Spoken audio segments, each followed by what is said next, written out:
You know how we always think of the future as shiny, efficient, and perfectly planned? Turns out the past beat us to it. Thousands of years ago, before iron tools, before written laws, before most of the world had figured out the cities, the Indus Valley Civilization was quietly doing something remarkable. It was building an urban life that worked. Starting around 2600 BCE, this civilization had stretched across what is now Pakistan, with over 1,000 sites dotting its domain. But two cities in particular stood out: Harappa and Mohenjo-Daro.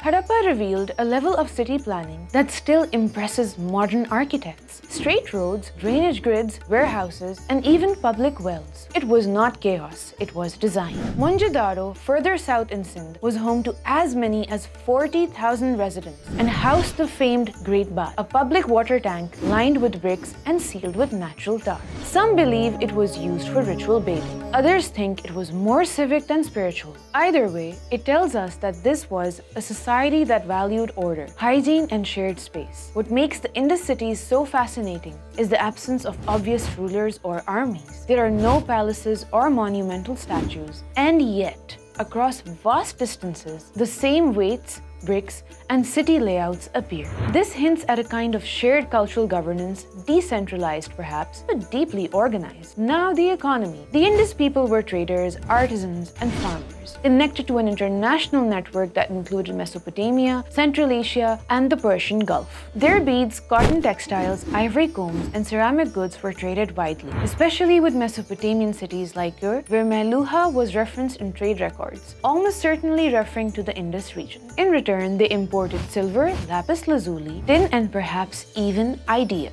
Ports like Lothal served as maritime gateways, while overland routes moved goods across mountains and deserts. Indus seals engraved with mysterious scripts and animal motifs acted like trade signatures, and standardized weights kept commerce honest. And at home, they farmed with skill. Crops like wheat, barley, and cotton fed their cities. Livestock was raised, tools were made. Workshops mass-produced ornaments, tools, and pottery. This was not barter, it was a managed economy. But by 1900 BCE, things began to shift. The rivers changed course, climate patterns disrupted agriculture, trade with Mesopotamia declined, cities slowly emptied. It wasn't a dramatic collapse, it was a quiet dispersal. Yet the story does not end in ruins. Today, the Indus Valley isn't just an archaeological site. The people of the Indus built cities based on function, cooperation, and balance with nature. And in a time when the future feels uncertain, looking back at how well they lived might help us imagine how well we still can.